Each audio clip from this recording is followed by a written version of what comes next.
Era um antigo prato de sopa Sim, Isso. sim. Ainda hoje. que dá direito à perca auditiva. Na verdade, qualquer tipo de sequela que venha de um acidente típico, um acidente do trabalho típico, por exemplo, cair de uma passarela, cair no convés, ou de uma doença relacionada ao trabalho. Então acontece muito, né, Michel? Michel é especialista nisso.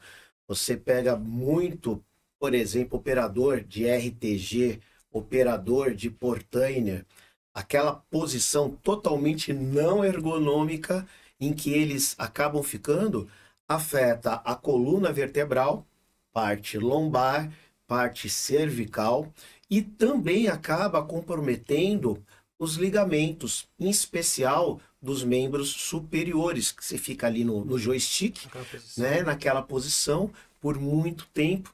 Quando você vai para o estivador, a atividade de apeação, por exemplo, é uma atividade que gera movimentos, por exemplo, acima do ombro, o que acaba estimulando problemas no ligamento, como a síndrome do manguito rotador, em que acaba diminuindo a movimentação, limitando a movimentação dos ombros. Movimentação relacionada, movimentos bruscos relacionados, por exemplo, a se agachar de forma abrupta, afetando os joelhos.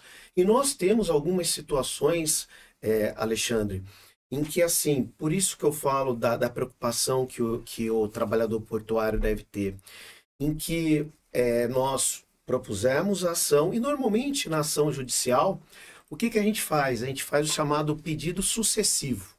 Então, a gente pede que seja auxílio acidente. Se entender que não é auxílio acidente, que seja o auxílio doença, hoje o chamado benefício por incapacidade temporária, o antigo auxílio acidente, e ou então, se não for auxílio, o antigo auxílio doença, a aposentadoria por invalidez acidentária. Por quê?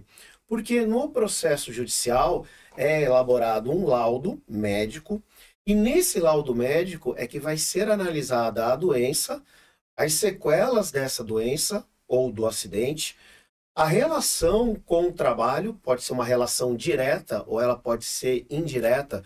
Por exemplo, questão relacionada à hérnia de disco. Muitas vezes tem uma característica degenerativa, né? A idade, né?